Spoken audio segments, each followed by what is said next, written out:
Welcome to Based on True. If you enjoy thoughtful storytelling based on real events, consider subscribing. New stories come out regularly. In today's video, you will hear two different stories about betrayal, marriage, and the unexpected ways people choose to respond when their world falls apart. One man walked away from everything he had ever known. The other stayed and fought back in his own way. Both faced the same truth. Sometimes the person you trust the most becomes the one who breaks you. My name is Solomon Trend. I am a claims adjuster with Universal Beneficial Amalgamated Insurance. I am sure you have never heard of us. We serve as a hub for hundreds of small, independent insurance providers, have worked for the same employer for 22 years, and have never contemplated changing employment. The job is monotonous, but it is a fantastic fit for my personality. Do not get me wrong. I am not unhappy or dejected. I am just not really motivated. My personal and professional lives are very similar. I have been married for 23 years and have twin daughters, Rose and Iris, who are seniors at Albright College. I also own a 4-bedroom house with a massive mortgage that paid for college. My wife Marcy has never worked or had a desire to. Our earnings have been adequate, but that is about it. Even though I have been able to save approximately $40,000 throughout the years, my marriage is and has always been lukewarm. I expected and hoped for more. I tried all of the typical tactics to liven things up, but nothing seemed to work. Today I discovered why. It was a routine day at UBI, boring as hell. I received the call just after lunch. It was my wife's phone. She rarely calls me at work, so I was intrigued. "Hello, Solomon. How are you, old buddy? I have not heard from you in years." "Yeah. Who is this and why are you using my wife's phone?" I inquired. "His name is Solomon Bradley Mercer. You remember me, do you not? I am the person you stole Marcy from. What happened about 25 years ago?" "Sure. I remembered. I did not steal her. He left town and I picked her up after he left. I would never steal another guy's girlfriend. I considered her fair game." "Yes, I remember. I still want to know what you were doing with her phone," I questioned. "Well, Solomon, it is like this. I was in town for business and called her. We got together for lunch and one thing led to another. And we ended up in my hotel room. She is currently having a shower, so I decided to communicate with you." "What the hell are you talking about?" I questioned. "She stated that she wanted to clean up before going home so that you would not be upset. Want to hear something funny? Solomon, listen to this. There was a little gap before I heard the sound of a motor running. I could not figure out what it was. Have you heard that? Solomon, that was a hairdryer. Would you believe it? I asked her to meet me for lunch and she brought a little hairdryer with her. What does this tell you? Solomon, what do you want, Brad? Why the call? I asked. I just wanted to say thank you for stealing my girl. How does it feel to know I am still the better man? You may be married to her, but her heart remains mine. Why else is she here? I ended the call and blocked the number. I did not need to know any more. That call clarified many of the questions I had had over the prior few years. It took less than an hour to leave my work and transfer my salary and vacation compensation to my brother in Huntsville. I went to the bank and cleared out all the accounts. I did not pay off my credit cards or mortgage. I had the first-class mail forwarded to my brother as well. Marcy came just as I had finished packing everything into my car. Solomon, what is going on? Why is your car full of stuff? Was seated at the kitchen table sipping a cup of coffee as she laid a few grocery bags on the counter. Did you notice? And there was a period of silence as she began emptying the bags. She came to a halt halfway through and then turned. Are you going to tell me what is happening? She waited, arms akimbo. I set my cup on the table and walked to the counter. I reached into her purse and pulled out a bright red, shiny tiny hairdryer. I simply held it up, waiting for a response or explanation.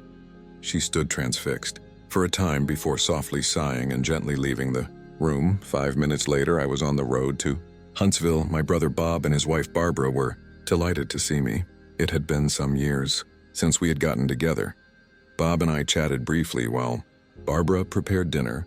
I was able to relate the entire incident without experiencing any significant emotional lapses. He looked impressed that I was handling it so gently.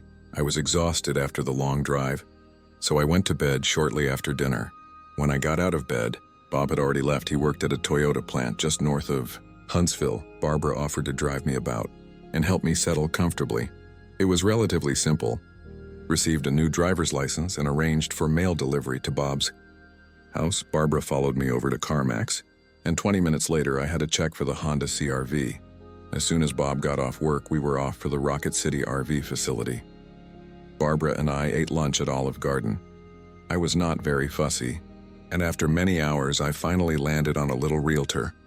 They prepared it for me the next day. The sales representative spent several hours explaining all I needed to know about the functioning and upkeep of my new home. I took it as is, except for the 4 new tires. Barbara was quite thrilled to assist me with setting up all of my housekeeping supplies. Bob had gathered a little tool bag from his overflowing garage. The following morning I was gone. There was no plan. There was no destination. Whatever happened, happened. Wherever I landed was the location I was meant to be. That is not to say that I did not plan for possible outcomes. I was relaxed, but not reckless or dumb. I avoided congested areas. I avoided large cities at rush hour, avoided inclement weather. I did not look for trouble, and I tried to stay away from it. The first 2 weeks I spent just driving. I was a dedicated follower of the 15 free parking spots for nomads, and I expected to have tried them all by the end of the year. The problem was that at my current rate of travel, I would quickly deplete the majority of my reserves on gas. Although I had not planned anything, I decided to look for an opportunity. It was the middle of July and I was in South Dakota. I did not plan it. It just happened. I had always heard of Sturgis, but since I had no interest in motorcycles, I never considered going. The third location I stopped promised me free parking, free meals, and some under-the-table cash if I stayed for the entire month. I had no previous bartending experience, so I spent the next 5 weeks working in the kitchen. Running. The Clipper was a breeze, and I even had time to do some kitchen work. It was chaotic but exhilarating. I paid attention and learned something in that brief period. The rally lasted only 11 days. However, things were lively before it began, and once it ended, I was busy every day, all day. It was exciting, to say the least. By the end of the month, I felt qualified to handle the majority of the fast food cooking, but I was not a chef. I stayed for a week after it was over and then moved west. 2 weeks later, I got a job cooking at a camping lodge outside Cody, Wyoming. Free parking, food, and cash under the table. How could I complain? After 3 months, the weather began to become colder, so I left with the vow to return the following spring. They were pleased, and I had gained valuable experience as well as more travel funds. The last sign I saw referenced the Shoshone National Forest, but I had no idea where I was. It was a beautiful day, so I drove over to what appeared to be a designated parking place of some kind. Because I was not in a rush, I chose a quiet location away from highway noise. I decided to stay for a few days or until someone chased me away. That is when I met Micah. He came up to the camper while I was admiring the sunset. He looked scruffy for an old man, but he did not appear to be a bum or a derelict. The coffee smells nice. Do you have an extra cup to spare? I poured him a cup and pulled a folding chair from beneath the desk. My name is Solomon. Like the king. What is yours? My name is Micah. Not like any king I have known. He smiled at his own wit. We sat there for a few minutes chatting about the weather, the view, and other trivial matters. Where is your car? Micah, I do not have one. I was walking. He replied. From where? From home. His brief responses were becoming increasingly unpleasant and aggravating. Is it close? I questioned. No, not really. I have been walking for 2 days now. Are you hungry? I questioned. Yes, I can eat. Have you anything handy? Do not want to put you off. One thing led to another, and I wound up feeding Micah. Then he stayed the night in the RV. The next morning we had a leisurely breakfast and talked some more. Micah, is anyone aware that you are here? I asked. Oh yes. My granddaughter Audie. She knows where I am. Is she not worried? I asked. Why would she be? I always come home. I was at a loss for words. You recognize Solomon. Perhaps I should go home. I need to change my undergarments and get some new socks. Hey, old man. A bath and shave would not hurt either, I said. Micah and I left 30 minutes later. The only city sign I saw was Lander, but I still was not sure where I was. I should have acquired a GPS for the RV before leaving. Perhaps. I will get myself one for Christmas. After an endless series of driving directions, we arrived in front of a cabin-style home that appeared to be half stone and half logs. It was quite picturesque, so to speak. She was standing on the front porch waiting for us. It seemed as if she knew we were coming, and I discovered that she did thank you for bringing Saba home. I was terrified I would have to go fetch him. She stood tall, with a tan complexion and black hair. I could not tell, much more because she was dressed in baggy jeans and a flannel. The term Saba sounded interesting. Did you know where he was? I asked. Of course, I always know where he is. I have put a tracker inside his jacket. The battery lasts a week, but I generally get him back after about 3 days. Does he have dementia? Is this why he wanders? I asked. No, he is fine. We had him checked multiple times. He just enjoys walking around in the woods. He has been doing it for 2 years now and we have had no problems. I do have to go fetch him periodically, however. If I attempted to limit him in any way, we would have a problem. I held out my hand. I am Solomon, by the way. I assume I saved you the trip.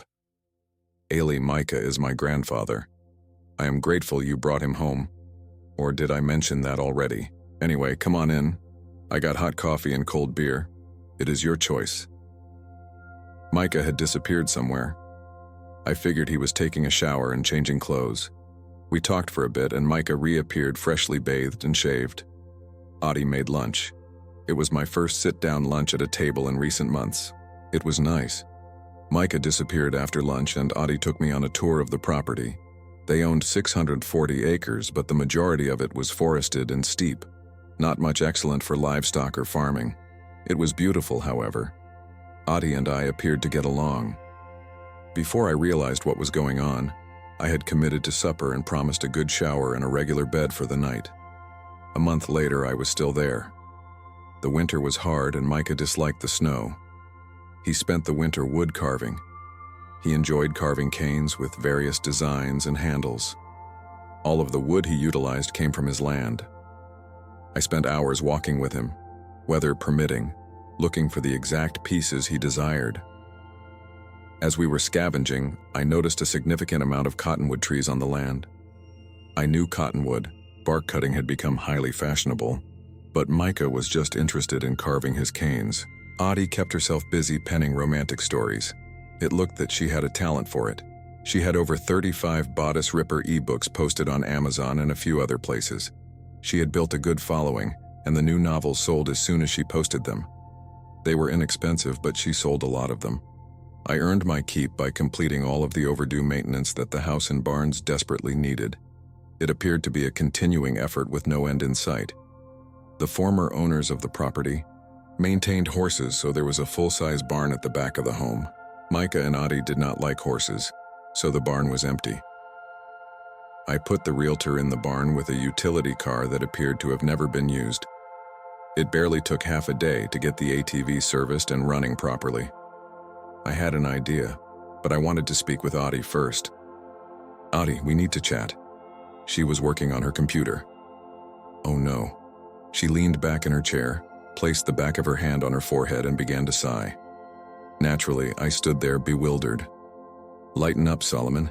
It is a joke. I do not understand it. Let me explain it to you. In all romance novels, when a couple has a sexual problem, they invariably begin their talk with those 4 words. Typically, one of them will inform the other of a heinous crime that he or she has committed or intends to do. This profound revelation always has the effect of causing a schism between them. One is badly injured, whereas the other is usually indifferent, vengeful, or something like it. It can go many ways. Oh, I only wanted to borrow the ATV, I explained. That is a tremendous disappointment. I hoped for more. She smiled. Do you want some beer? Micah was seated in front of the fireplace carving. Audie had a chair set up with a canvas tarp underneath to collect the chips. In the summer, Mom made him sit on the porch and carve. So what exactly do you need the ATV for? She asked. I spent the next hour explaining my plans to her. I had 3 distributors lined up who were eager to buy all of the cottonwood bark I could offer at wholesale prices. There was more wood on the farm than we could ever use. We would only pick bark from dead trees, and there were plenty on the farm to keep us occupied for many years. The only issue we had was shipping. There was just no feasible or cost-effective way to ship the bark.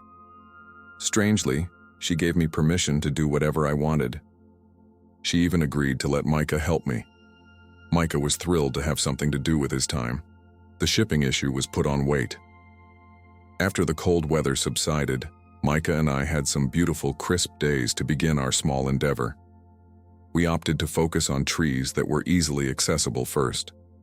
The most difficult aspect was having to return to the barn so frequently. The utility cart did not have a large capacity. Micah was delighted to be the designated driver. Fortunately, the barn was large enough to hold all we could collect. As the barn filled up, we reduced our gatherings. Micah and I were both sleeping soundly. Audie and I had never discussed ourselves or our situations. I did not want to impinge on her privacy, and I believe she felt the same way. It had been a long time since I had left home, and I felt the need to at least contact my girls. I no longer had a phone, so I had to borrow Audie's. "Rose, it is your dad." They shared a dorm room, but I was unsure which one I would get. I recognized her voice. "Dad, is that you? My God, where the heck have you been? We have been quite worried. Mom is beside herself." "Are you okay?" "I am fine, honey. Honest, I am fine. I just needed to get away for a time. I was terrified of what I may do if I stayed." "Did your mom explain it to you?" "Mom claimed she got home one day and was putting away groceries when you threw a fuss and rushed out of the house. She stated that she has not seen or heard from you since. Is that it?" "That was all she said," I asked. "Yep." She sat for approximately 2 months before going out and getting a job stocking shelves at Target. The night shift pays better and she needed the money. She has not been paying house payments and is barely able to keep the utilities on. She claimed the bank has been harassing her. "Father, what the hell is going on?" "Rose, I could try to take the high road and tell you that it is your mother's responsibility to reveal what happened, but it is too late now. I do not want to be the evil guy, but your mother has cheated on me." "Nonsense, I do not believe it." "How do you know and with whom?" they inquired. She spent the afternoon getting intimate with her old boyfriend, Brad Mercer, while she was showering. In his room, he called me on her phone and bragged about it. When she got home, I questioned her and she simply walked out of the room. That is when I left. "What exactly do you mean by sort of confronted her?" they inquired. "She brought her hairdryer with her when she met him. Why would a woman bring a hairdryer to meet an old friend? She knew it was premeditated. I know it. Damn. Dad, Iris and I are going to visit her this weekend. We will get this straightened up. May I call you back at this number?" "No, it belonged to a friend. I am going to blacklist your phone number when we hang up. I will call you in a month or so. Okay? Take care of yourself. Bye." I did not know it, but Audie was standing nearby and heard the entire exchange. Of course, this is only one side. After Micah went to bed that night, Audie and I sat in front of the fireplace drinking wine and preparing popcorn. Yes, I had firewood duty as well. I apologize for what transpired between you and your wife. "You overheard?" I asked. "Yes. I could not help it. I believe I understand, but I do not want to trespass on your privacy. That is okay. She cheated, so I left. There is not much else to it. But now that that is out in the open, what is your story? Tell me what a gorgeous, bright young Jewish girl is doing hiding in Wyoming. Wow, you missed 3 out of 4. I am not beautiful. I am not vibrant. I am not hiding. I am Jewish, if that matters." "You are avoiding my question," I responded. She exhaled. "My husband cheated on me and he murdered himself. Had himself murdered." "What the hell does that mean?" I questioned. She bent down and whispered into my ear, "Micah killed the jerk." I am sure I heard her giggle a bit. Now I understood why they were in Wyoming. Micah was hiding and she was simply taking care of him. Nice setup. We never figured out an effective way to ship the bark wood. I believe it would be better to say that. We lost interest in attempting to find a good way to ship the bark wood. I never made an attempt to sell the wood aside from the first connections I made with a few distributors. I sort of forgot about it. However, Micah and I had developed a habit of harvesting it. It was therapeutic for both of us. It was a gorgeous day. So instead of harvesting, we decided to carve out a few access routes to get to some of the more difficult to reach trees. We were both exhausted by the end of the day, and were shocked to find the barn empty when we returned. Audie smiled as we dragged ourselves up onto the porch. She had some beer ready, even though it was cold enough for coffee. "What happened?" I asked. She still smiled. "2 Smoky Mountain Timber employees arrived shortly after you left this morning with a truck. I showed them what was in the barn, and he wrote me a check for $4,800. They had it loaded and left before noon. I was not sure what it was worth. I hope I did okay." Micah and I high-fived each other. It seemed weird to do it with a 70-year-old man from New Jersey. I took that to mean that everything was fine. I had no notion how much it was worth, but all I knew was that it was recovered money. Today was a good day. Now we had to fill the barn again. It was time to check in with my daughters. "Hello, Rose. It is your father. Just wanted to check in and see how things were going. I am concerned. Things are not going well. Iris is here, so I will put the phone on speaker." "How bad is not feeling well?" I asked. "Mom is in jail." "Okay. I am all ears," I replied. We spoke with Mom after our last conversation. She knew nothing about the phone call the guy made. She confirmed that she was there and that they had intimacy, but she had no idea what he did or why. 2 days later, she was detained. "Okay, but what exactly was she arrested for?" I asked. "She shot him 5 times. "Was he dead?" I inquired. "No. She used your old .22 revolver loaded with hollow point bullets. She shot him 5 times right below the navel. It did not kill him, but it certainly messed up his plumbing. It contained 6 rounds, I responded. Yes, that is the amusing thing. After shooting him, she dialed 911 and, while on the phone, she purposefully shot herself in the foot. That does not make sense, I replied. We did not think so either. She then explained that she did it so she would have something to remember by. Should I come home? I asked. No. She will be released on bail in a few days. I do not believe she's very eager to see you right now. She hates what she did, but she does not want to discuss it with Iris or me, let alone you. Okay, I will let it be, I answered. I will call back later. Oh, Dad. One more thing. We suspect she is going to file for divorce. She stated you probably would not do it. So she decided to do it. She declined to discuss it further. The bank repossessed the home. Life carries on. Things have pretty much settled down. Audie returned to writing while Micah and I resumed. Collecting barkwood. The weather was lovely, so we took advantage. Then Micah gave me the talk. I was not expecting it. He hit me while we were taking a lunch break. Solomon, my beloved friend, you are not carrying your share of the load. What are you talking about, old man? I do twice as much work as you do, I responded. I am not talking about that. I mean in the lodge. I do not comprehend. There is not much to do there. Audie takes care of nearly everything. And if I try to help, she pushes me away, I responded. That is not what I mean either. Damn it. Solomon Audie is an adult woman in the prime of her life. She needs the comfort of a guy. She requires muscular arms and a warm body. You are the best and only contender for the position. It is time for you to step up and be a man, damn you. Micah, you are not insinuating what I believe you are. You want me to sleep with your granddaughter. Hell, how can you tell whether she is attracted to me? She has never said anything. Of course not. Idiot, Micah replied.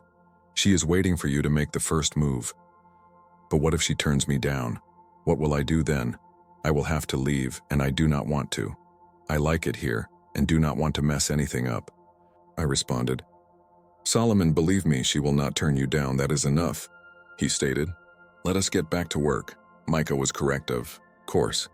There was no major revelation or insightful conversation. That night, Audie and I excused ourselves and walked into her room.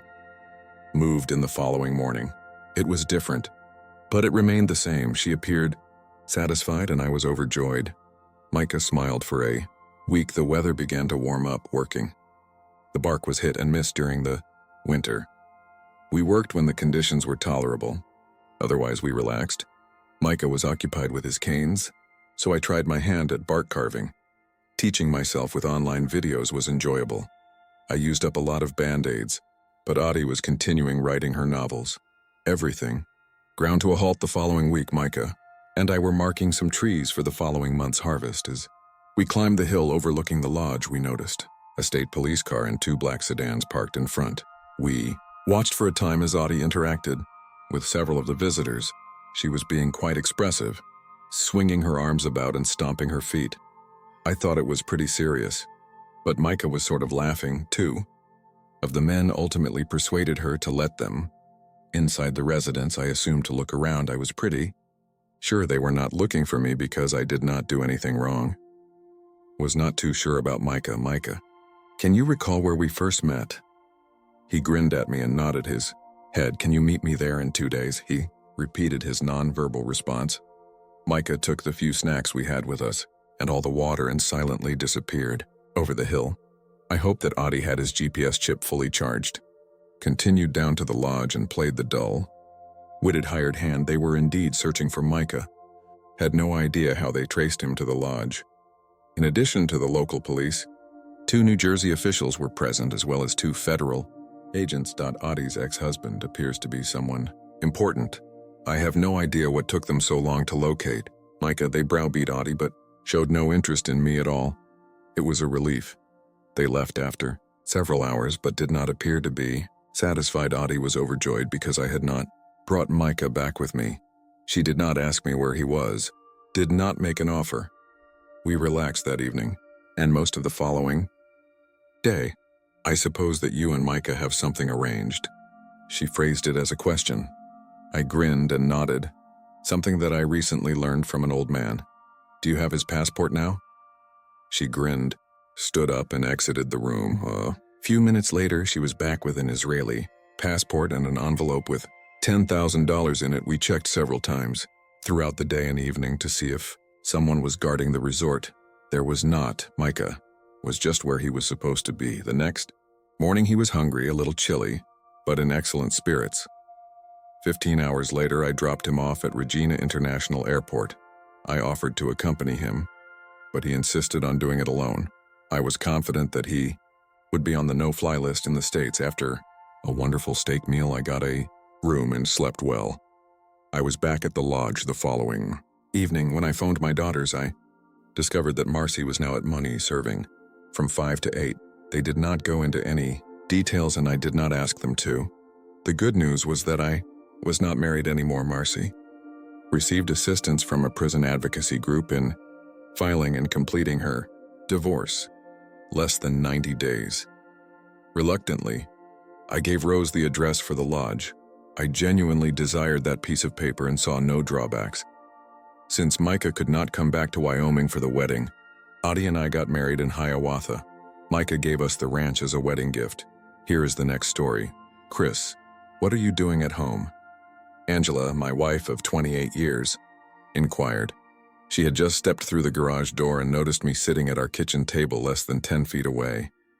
Her body somewhat obstructed the taller, younger man who was following her into our home.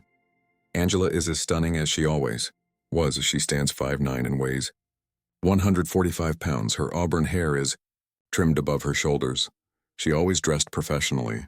For work, today she was wearing a white blouse. I noticed she had one additional button undone. Her black linen skirt showcased her world-class legs, and the 3-inch heels finished the look perfectly.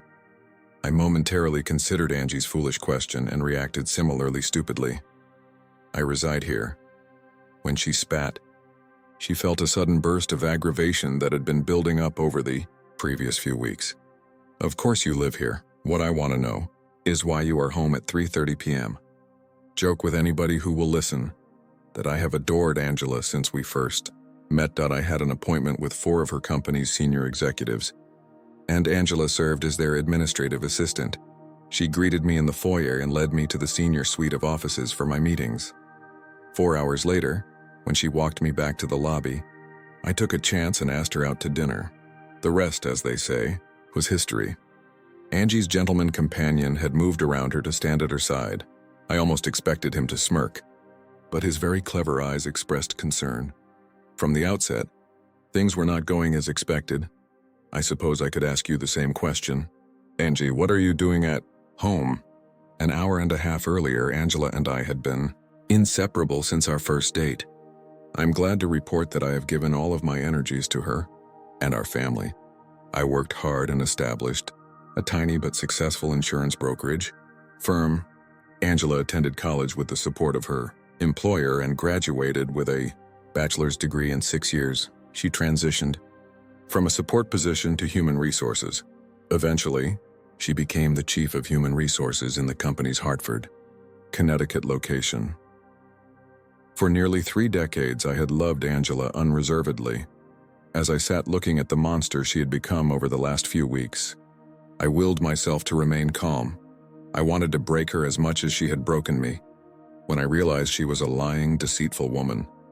When I gave Angie my famous crooked grin, she replied, "We came home early to talk to you." Yet I inquired, while gazing Angie directly in the eyes. The jerk seized the chance to introduce himself. He came forward, extended his hand and confidently addressed, "Mr. Harrington, Chris, I am Michael Browner. I'm the new attorney at Kellerman & Sons, and I've been working closely with Ang for the past few months." While still staring Angie down, I rejected his extended hand. I clamped down on the primitive want to leap up, throw my hands around his worthless neck, and squeeze until his eyes shot out of his skull. Instead, I growled, "I understand exactly who and what you are." For the first time, I noticed my wife's concern, and she cringed when I followed up with, "Ang, you threatened to rip the balls off the last person who called you Ang. Why are you putting up with such disrespect at home from this jerk?" I was pointing at the jerk. Angie appeared scared and perplexed. By habit, she is a meticulous planner. Was positive that she and the jerk had prepared for every potential scenario for this conversation. In her imagination, every I was dotted and every T was crossed. I was already in her imagination as a submissive, humiliated husband. A quick look at the jerk made me smile. I was confident that his sphincter muscle was contracting and would soon be gripped in a knot as tight as my own. A horrible show was on its way, and it would be nothing like Angie and her boy toy could have imagined. Took 2 or 3 deep cleansing breaths, attempting to push the fury and hatred that had been building up in a quiet corner of my heart. Let's get this done, I thought to myself. It's time to knock them off their game again. Why not create 3 drinks, I offered. We can speak in the living room. A glass of wine, please, was Angie's subdued request. When I turned to the jerk, he appeared suspicious. He reacted to my offer by adding, "Angela told me you like bourbon and craft beer." I nodded and assured him that I do. I got up from the kitchen table and went to the bar in our family room. As I exited the room, I heard immediate and urgent muttering as they proceeded in the opposite direction, via the kitchen and into the living room. A few minutes later, I saw them in the living room. They were sitting together on the sofa. I gave Angie a glass of her favorite Merlot, and the jerk a tulip glass of amber ale. I took my 2-inch bourbon and sat in the armchair across from them. After raising my glass in greeting, I drank a short taste of the searing liquid. After returning the toast, the jerk had a sip of beer. He held the glass in front of him, appearing to investigate its color and carbonation. He stated that this was one of the most complex amber ales he'd ever experienced. "What if it's Pabst Blue Ribbon?" I replied. The jerk's eyes blazed with rage, and Angie looked perplexed and offered, "You've said that Pabst Blue Ribbon is worse than donkey urine, and the worst beer ever produced." She was halfway through her comment when she noticed me laughing. She exploded, "You are such a jerk. We came home to have a calm conversation with you, but you have been nothing but disrespectful and arrogant." I grinned and questioned, "I'm a jerk, unpleasant and condescending. I suppose we should begin your conversation. I'm confident that my ever-faithful wife will teach me how to have a courteous, uplifting, and loving conversation." Angie cringed and couldn't meet my gaze. The jerk grabbed control and began, "Chris, we've come here to talk." I interrupted him and said, "You got it right the first time, excuse me." He appeared confused, as jerks frequently do, When you initially addressed me, you referred to me as Mr. Harrington before assuming I was Chris. I vastly prefer that. As his face turned scarlet, he insisted on being addressed as Mr. Harrington. I ended with a shrug and asked, "Or sir," instead. Then, allowing the jerk to continue, I went to Angie and demanded, "What do you want to talk about?" When the jerk appeared to be about to answer, I told him I was talking to my wife. Simply sit there, sip your complicated golden donkey urine, and shut the con hell up. Angie was furious and exploded. "Your actions this afternoon were awful." Wanted to stop now. I nodded and seemed to consider her plea. I asked if she thought my behavior was better or worse than hers over the previous 5 or 6 weeks. "What exactly are you talking about?" Angie was half perplexed and half concerned. The guy appeared to be holding his breath as he waited for my response. I'm guessing he was certain that their meticulously constructed strategy had gone awry. I looked Angie dead in the eyes. I told her, "I do not know what irritates me more, that you allowed this worthless little guy to have an affair with you." The astonished expression on Angela's face was priceless. Her eyes furrowed and she spoke quietly, asking the obvious question. "You know, I appear to have more friends at your office than you do. I got an anonymous email from someone at Kellerman's 2 weeks ago. The email informed me that you were having an affair and sent 3 attachments showing you at a picnic, lunch in Middlewoods Park. The photos featured hand-holding and kissing. I am sorry you had to find out in this way." Angela was contemplating how to proceed when I jumped in and stated, "So you want a divorce?" "No." She slid to the edge of the couch, leaned forward, resting her elbows on her knees, and passionately declared, "I love you and do not want a divorce. Michael and I are having a fling. He is new to Connecticut and has not made many pals. Once he is comfortable, I am confident he will find a regular girlfriend. I apologize, but it does not work for me," I said. "I committed to a monogamous relationship with a loving wife. Instead, I discovered that the woman I have spent my life with is an unfaithful spouse. A divorce would be considerably better for my future." "Goals," Angela implored Chris. "Just quit. I do not want a divorce. And I do not believe you do either. This is a one-time affair and nothing more.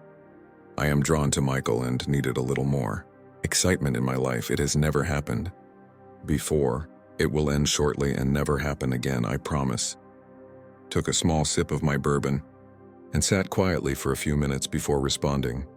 "First, your pledges hold no meaning. Everyone in this room knows you are lying." Angela was about to erupt when I interrupted her and said, "Second, why should I believe this is your first affair? For all I know, this is your 51st, please. You need to pause and think. We worked together to create our family. And now that Kelly is married and considering beginning her own family, we can slow down and prepare for a beautiful retirement in a few years. My romance with Michael will be long forgotten," she implored. I got up without asking whether anyone needed more drink. I went to the den and refreshed my glass. I was convinced that my terrible manners were not lost on the 2 fools in the living room. They huddled close and whispered when I returned. "I say a few things, Mr. Harrington," the jerk asked. "The floor is yours," was my disgusted reply. He gathered his thoughts before saying, "Angela is right. Our relationship is merely a fling. I regret allowing a married woman into an affair. I had never done that before, but we hit it off. As you are aware, she is an extraordinary woman. Your threat of divorce, while reasonable in the heat of the moment, will be bad in the long run. You have spent decades together. Do not toss it away." Angela was initially frightened that the prenuptial agreement her father had you both sign would cause her to lose many of her assets in a divorce if we were exposed. As a lawyer, I can assure you that a nearly 30-year-old agreement is readily overturned. Laws change. Legal language gets outdated. Any qualified attorney will laugh the paperwork out of court. But more importantly, you need unequivocal proof of adultery. Aside from some mild, innocent, public flirting that some of our colleagues may have witnessed, I am convinced you do not have the evidence required to enforce the agreement." I wondered, as he finished his fine legal summary, how my wife had gotten so ignorant. I turned to Angela and pondered, "I do not understand why you would seek legal counsel from a business attorney who graduated in the bottom quarter of his class at Texas Southern University Law School. Texas Southern is listed among the top 10 worst law schools in the U.S. year after year. How did you know? The jerk did not finish. As I responded, one of my many mottos is, know thy enemy. I continued as I returned my focus to Angela. What are your future plans? Angie. She took a few moments to think things over before telling me, Michael and I are planning to spend the weekend together. I will be staying at his apartment tonight and we will leave for New York City in the morning. We will stay in the city tomorrow and Saturday nights. Then I will return home on Sunday. Despite knowing their exact plans, the sheer boldness of my cheating wife's comments ripped my heart from my chest. I hoped she could see the deep anguish in my eyes when I asked, so not only have you shared your body with this piece of junk, but you will also be sharing our quarterly getaway weekend with him. We have been to New York City 4 times per year since we got married. Memories of all the wonderful things we have seen together, including award-winning Broadway shows, concerts, and athletic events. You have destroyed all of the thousands of wonderful memories. I am not sure what happened to Angie, but you have fallen just as low and despicable as this. Miserable excuse for a man I was obviously, referring to the jerk Angela, could see I was heartbroken and responded. Appropriately, I did not hear a word she said, because the voices in my head were shouting and it was over. Now, looking over at a concerned jerk, I inquired, is your wife all right with you having an affair? My wife, Dr. Christopher. Please stop. Michael is widowed. His wife died a few years back. He would never cheat on his wife. Even the jerk had the courtesy to grimace at my wife's final statement. I smirked and remarked to Angela, unlike you, I continued right away and asked, is that true? You are widowed. He instantly looked back and forth between Angie and myself and cautiously said, yes. I reached down and took a manila folder from the rucksack laying on the floor beside my chair. I opened the folder, reviewed the first page and read, Dr. Cynthia Browner, Emergency Department Surgeon at Ascension St. John's Hospital in Detroit. Husband. Michael. Katie is 11 and Lacey is 9. Dr. Browner has resigned from her current post effective June 22nd and will be moving to the Hartford, Connecticut region to join her spouse immediately after her children finish school. She will work in a similar capacity at St. Francis Hospital and Medical Center in Hartford. If I had not been so miserable with my marriage, I would have laughed so hard at Angela's expression. You lied to me. She wanted to know. I could not help it. I did laugh. Could you imagine? I yelled. A cheater and liar lies to another cheater and liar. What is the world coming to? Just as I was about to shout, Michael reached out and cupped Angela's hand. Take your hands off my wife. I realized I simply did not care. Ang. Baby, I am sorry I lied. I could not help it. You are so gorgeous. I wanted and needed you, and I lied so that I could have you. He stood still, clutching her hand. Let us return to my apartment and chat. We will go to New York tomorrow and enjoy a terrific weekend. When we return, we will still have 3 weeks before my family arrives. At that moment, you can be a full-time wife, while I will be a full-time husband and parent. Angela thought over her options for a few moments before standing. She grabbed the jerk's hand and turned toward me. After this weekend, I swear to give up Michael totally. I will come home on Sunday and I will be the same lovely wife I have always been. Angie and I exchanged long stares. I worried whether she could hear my already crushed heart continuing to break. I have sat here nicely while you both told me about your fling and how it will have no long-term impact on my relationship with Angie. I would like to suggest that you both sit down and allow me a similar 30 minutes of time to lay out the changes I see happening. They gazed back and forth between each other and me, trying to silently determine what to do. I pressed the subject, saying that the least you could do is give me 30 minutes of your time. They reluctantly sat down. I have set up many Zoom meetings for us, I told them, while pointing the remote at the television and pressing a few buttons.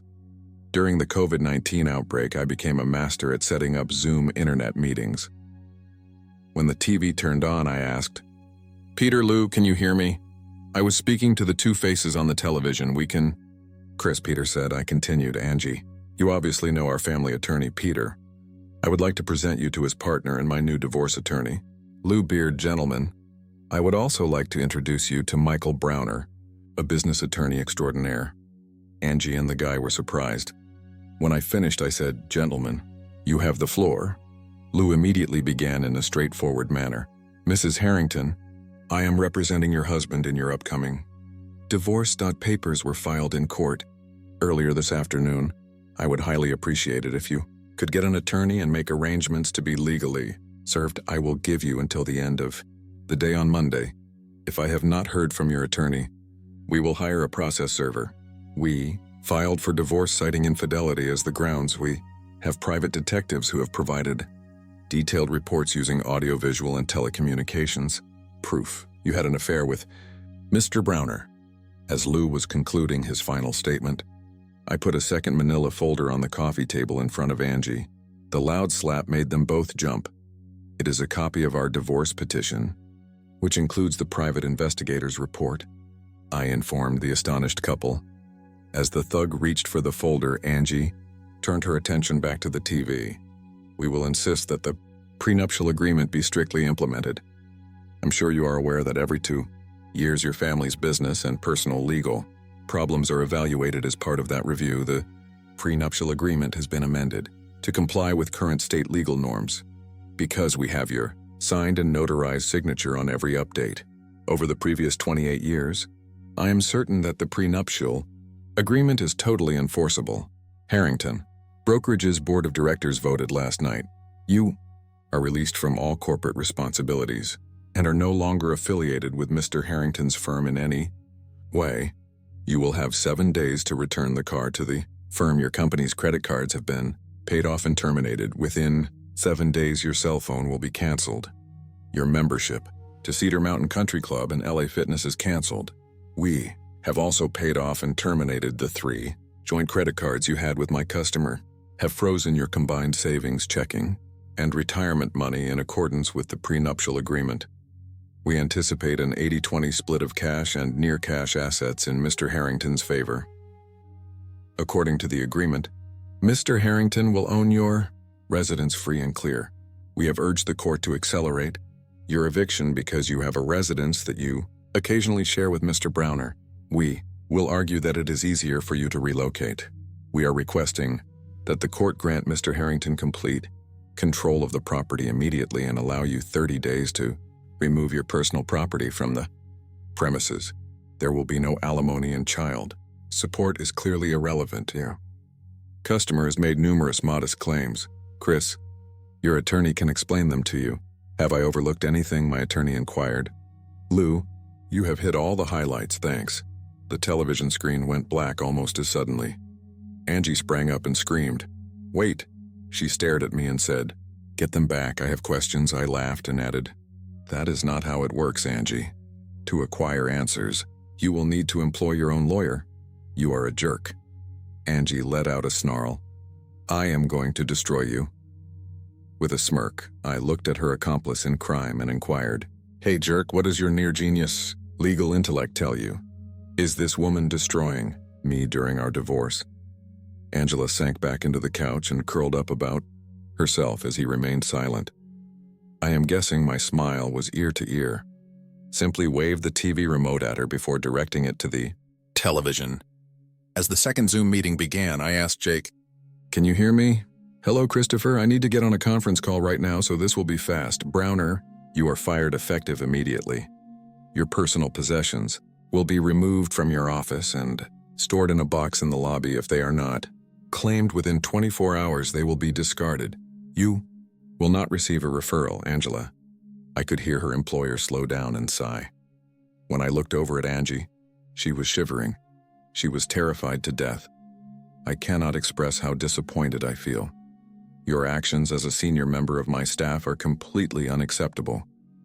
That being said, 29 years of excellent service must be considered. Your position in Hartford has been eliminated. I am giving you the same employment at our plant in Albany, New York. You have 1 week to determine whether or not to accept the transfer, and then 30 days to move to Albany. The screen went blank again as Angie sobbed into her hands and the jerk slumped back into the couch. When the jackass noticed me, I purposefully smirked at him.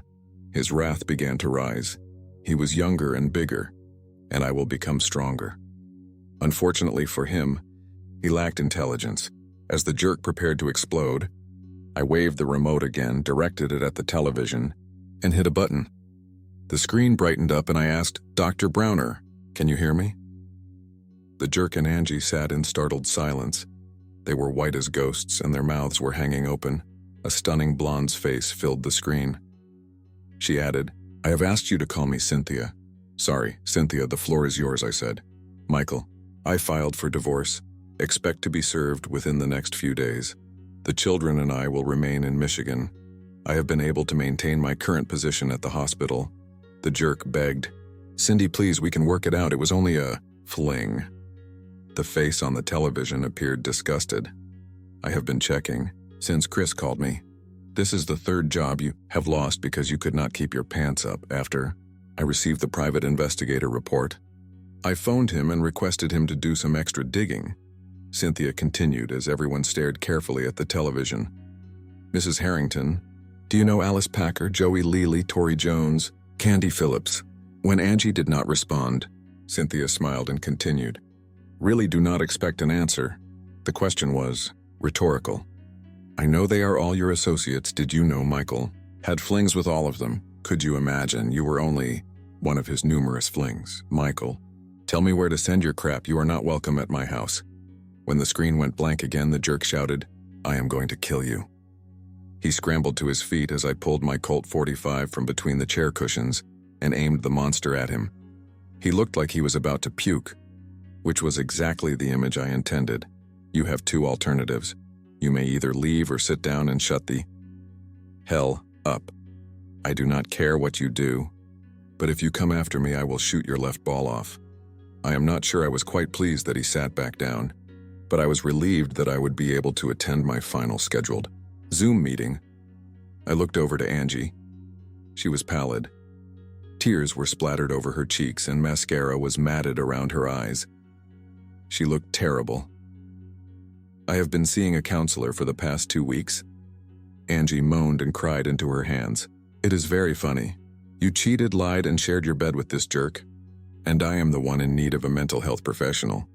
I laughed and asked, "How messed up is that?" I told Angela a few moments after telling Dr. Waters about our story. She asked me a question that helped me a lot. She inquired, "Do you understand the old saying that love is blind?" When she asked the question, it was like turning on a light in a dark room. Without the anonymous email, I would never have realized you were an unfaithful woman. My love was so powerful that it could overlook your flaws. In my opinion, you did not have warts. I hope you understand that you will never meet someone who will love you as much as I did." Angie kept crying and rocking back and forth on the couch. "I am going to continue visiting. Dr. Waters, I believe it is critical to have someone you can trust with your deepest thoughts and emotions, especially after such a traumatic occurrence. Never imagined that someone I loved so much could humiliate and disrespect me to such an extent. But the good news is that I will get over the hurt and humiliation just as I will get over you." I told Dr. Waters about my plans for today. She is not a huge fan of revenge, but she believed the first 3 Zoom meetings went well. She thought that you deserved some payback. She did try to convince me out of our next Zoom meeting. She believed that the agony it would bring me could push me back a few steps in my personal recovery. I gave it some thinking and I believe Dr. Waters is correct. The next Zoom meeting will do me more harm than good, but I am not concerned. This upcoming meeting is going to hurt me, but it will paralyze you. As I waved the remote at Angie for the 4th time, she shrank back into the couch, terrified. I pointed it at the television and pressed the button. All eyes were fixed on the television and, as the face appeared, Angie sighed, "Oh no, thank you God, oh no, I adore you." "Daddy," my daughter Kelly said, "I adore you too." "Sweetheart, why?" Angie shrieked. "How could you be so nasty to me? I heard it all." "Mom, I have heard everything you and your boyfriend have discussed in the past hour. I have heard what you have done and what you intend to do. You disgust me." "Mother, sweetheart, please. This is a really tough situation. You are too young to understand," she implored. It took Angela's breath away when Kelly responded, "Go to hell. Mother, I am 26 years old and a happily married woman. Your problem is not complicated. It is disgusting on one hand, yet heartbreaking on the other. I do not know what has changed, but you are selfish and entirely self-absorbed. Angela inhaled deeply as she implored, "Kelly, baby, I have been so lonely since you left home. It seemed like I was living in a fog. I missed you so much." Kelly's face on the screen looked perplexed. "So, Mom, you are claiming it is my fault that you became a liar, cheater, crushed dad, and are about to split. No, that is not what I am saying. You are already aware of this. It does not matter. Mama, I think we all need a break from you," Kelly said. Angela shouted, "I will be in Boston this weekend and we can talk. I am really sorry that this happened. I need to be with my tiny girl." "That will not work, Mom. For 2 reasons. First, you will be in New York with your miserable, unemployed, and recently divorced lover."